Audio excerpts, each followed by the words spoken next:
Have you ever wondered about wild swings in the stock markets around the world? A former NYPD Special Investigator and former intelligence officer to the State Department explored what would happen if those swings were manipulated as a form of unchartered terrorism. His new thriller is called The Conversion Prophecy. Michael Soloman, good morning. It's nice to see you.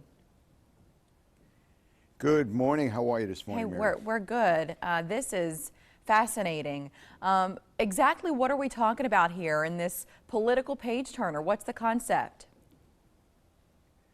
Well, the concept is simple. I wrote an op-ed a few years ago about the 4 ways to defeat a nation without an army, and one of them was economics.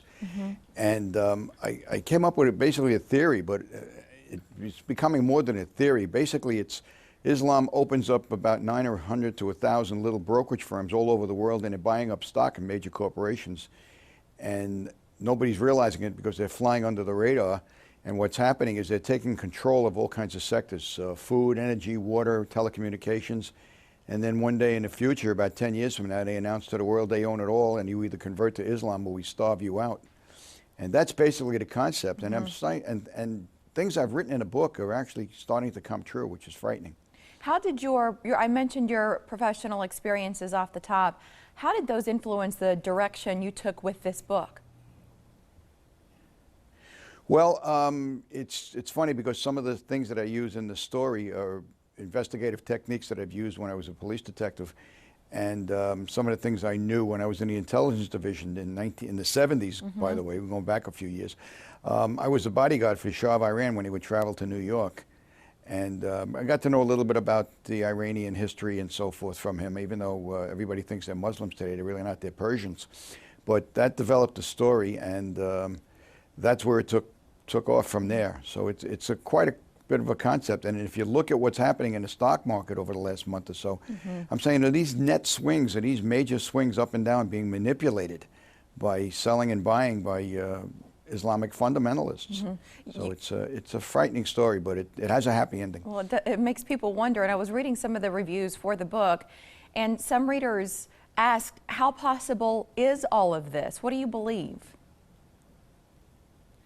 Well, it's possible. You know, if you think back, and one of the analogies I use in the book is how Disney bought up all the land in Orange County, Florida, where he opened up about 50 or 60 little brokerage firms and bought up all the property cheap and then consolidated. And one day Disney owns Orange County, Florida, and he's built Disney World, and he's practically the sole major real estate investor there. And I'm saying, what if that happened around the world? What if they took all this oil money and supposed drug money and then invested it that way? And then I'm looking at things like Citibank, who 4.9% of Citibank stock is now owned by the Saudis when they bailed them out in 2009 with a $13 billion loan at 11%. And I'm saying, what if that's happening here? What if they're trying to control food sectors, water sectors, transportation, and they're going to use that to convert the populace in the free world to Islam? We have less than a minute. It's a frightening premise, but I have one more no question, problem. and I know this is a tall question to ask and to expect you to answer it succinctly. But the book was published last May before a presidential candidate encouraged barring Muslims from entering the United States. How do you think this current political climate affects interest in your book?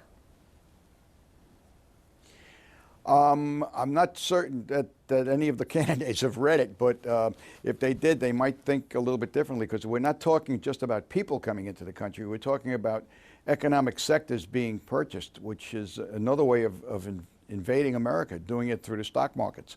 And the question really is are these Islamic sympathizers, is this really happening, and does Wall Street really know who these CEOs are?